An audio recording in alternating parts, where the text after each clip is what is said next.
রেমালে কি কামাল দেখাইছে, হ্যাঁ? গাছের জাম ছিল একদম সব শেষ। এত বেশি ঝড় হয়তো আমার জীবনে আমি কোনোদিন দেখি নাই। আমরা এত উঁচু অঞ্চলে বসবাস করার পরও এই ধরনের ঝড় দেখছি। তো যারা নদী অঞ্চলে বসবাস করে তাদের কি অবস্থা হয়েছে, তারা কি পরিমাণ সমস্যা ফেস করছে। সো হ্যালো এভরিওয়ান, আসসালামু আলাইকুম। দিস ইজ মি অনামিকা অনু। আজকের নতুন ব্লগে আপনাদের সবাইকে স্বাগতম। আজকে সকাল থেকে অনেক বেশি বৃষ্টি শুরু হয়ে গিয়েছিল, হবার কথা। রেমালের যে অবস্থা, রেমাল সারা দেশে যে তাণ্ডব করবে সেটা তো আগে থেকেই পূর্বাভাস দেওয়া ছিল।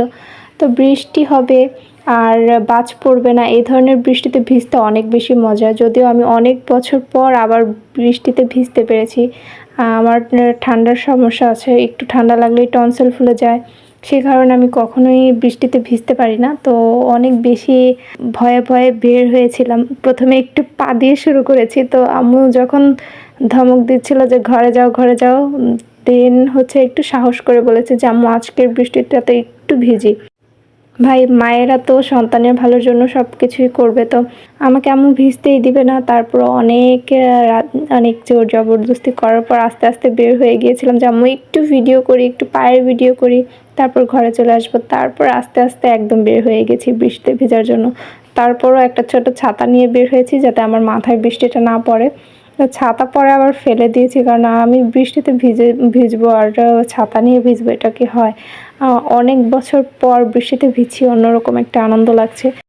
আমার ফেস এক্সপ্রেশন দেখলেই বুঝতে পারবেন, আমি 32 পাটি দাঁত বের করে হা হা হা হা করে হাসছি। আমি এভাবে কখনোই হাসি না, অনেক বেশি অন্তর থেকে যখন খুশি হয়ে যায় তখন আমার 32 পাটি দাঁত বের করে আমি হাসতে থাকি। তো অনেক বেশি আসলে মজা লাগছিল। প্রথমে একদম একা একা ভিজছিলাম, তো ভালো লাগছিল না।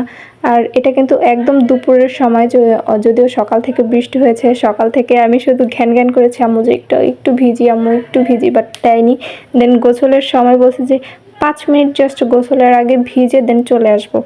তারপর বললো যে আচ্ছা তাহলে যাও, বাট তাড়াতাড়ি আবার করে একটু বৃষ্টিতে ভিজে আবার গোসল করে ফেলবে সাথে সাথে। তো প্রথমে একা একা ভিজছিলাম, তো অত বেশি ভালো লাগছিল না। একা একা কেমন যেন লোনলি ফিল হচ্ছিল, মনে হচ্ছিল যে ছোট দু একটা বাচ্চা থাকলে অনেক বেশি মজা হতো। দেন আমার ছোট ভাইয়ের এসে জয়েন করে। আর অনেক বছর পর, সত্যি কথা অনেক বছর পর এরকম কাদা পানি দিয়ে খেলতে পারছি। নিজেকে এত বেশি বড় মনে হয় যে এখন কাদা পানি দিয়ে যে সেই ছোটবেলা খেলেছি সেই জিনিসগুলো মনে পড়ে। আমি প্রায় 10-12 বছর পর এরকম কাদা পানিতে মাটিতে হাঁটছি। যদিও আমরা গ্রামে বসবাস করি, তারপরও এই সুযোগগুলো কেন যেন হয় না।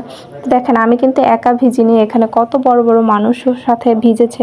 আর যারা বলবে যে বুড়া মানুষ ঢং করে ভিজে, দেখেন ভাই, আমার থেকে বয়স্ক মানুষও ঢং করে ভিজতেছে। আসলে বৃষ্টি সবারই ভালো লাগে, বৃষ্টি বিলাস একটা অন্যরকম মজা।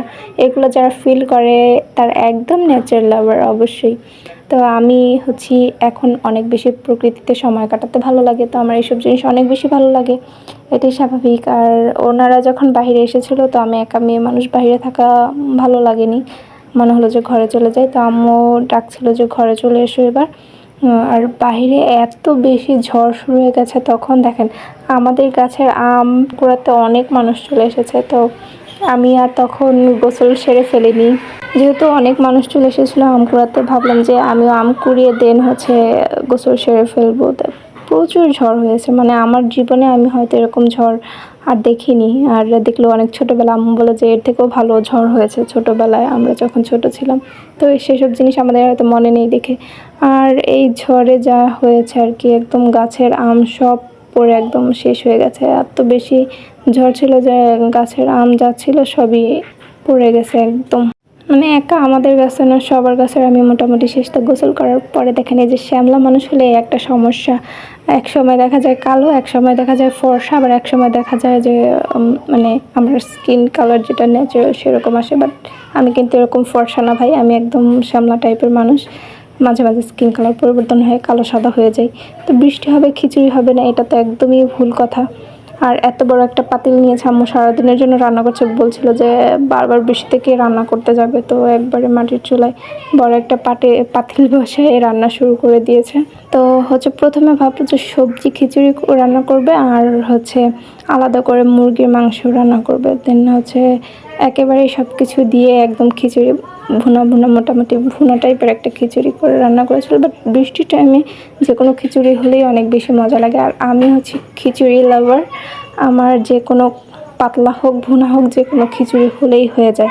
সো রেমালে আর কার কী অবস্থা হয়েছে, কে কেমন করে দিনটি কাটিয়েছেন, কার ফোনে কতটুকু চার্জ ছিল, আমার ফোনে মোটামুটি চার্জ ছিল, সে কারণে টুকটাক ভিডিও করতে পেরেছি। যদিও আমি জানতাম যে রাতে চার্জ দিয়ে রেখেছিলাম, সকালে উঠে জানতাম যে কারেন্ট থাকবে না, ঝড় হবে, সে কারণে মোটামুটি চার্জ ছিল।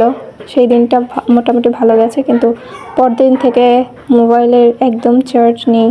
তো আমাদের আবার 48 ঘন্টা পরে বিদ্যুৎ সংযোগ দিয়েছিল, তো অনেক বেশি ঝামেলা পোহাতে হয়েছে। আপনারা ঝড়ে কে কোন ধরনের সমস্যা ফেস করেছেন, কার দিন কীভাবে কেটেছে কমেন্ট করে জানাবেন। আল্লাহ হাফিজ, সবাই ভালো থাকবেন।